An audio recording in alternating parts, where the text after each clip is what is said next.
বিশ্ববিদ্যালয় প্রশাসন সাধারণ শিক্ষার্থীদের দাবির প্রেক্ষাপটে 25 তারিখের পরিবর্তে যে 16 তারিখ আগামী 16 তারিখ নির্বাচনের তারিখ ঘোষণা করেছে, সেখানে রাজশাহী বিশ্ববিদ্যালয় হাজার হাজার শিক্ষার্থী সেটাকে স্বাগত জানিয়েছে। ইনশাআল্লাহ আমরা সবাইকে নিয়ে একটা সুন্দর অংশগ্রহণমূলক নির্বাচন রাজশাহী বিশ্ববিদ্যালয় শিক্ষার্থীদেরকে উপহার দিব। আমরা তবে সবাইকে নিয়ে একটা সুন্দর আসন নির্বাচন করতে পারি, এজন্য বিশ্ববিদ্যালয় প্রশাসনকে ধন্যবাদ জানাই।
আমরা জানিয়েছি মোর দেন 60 ক্যাম্পাসে এখন পর নেই।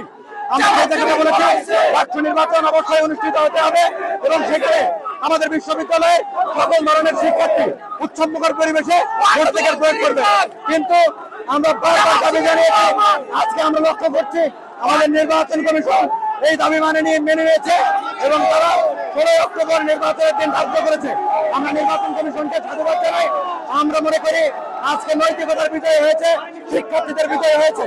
যে সকল শিক্ষার্থীরা বাসায় চলে গেছে, আমরা মনে করি তারা ক্যাম্পাসে ফিরবে উৎসবমুখর পরিবেশে।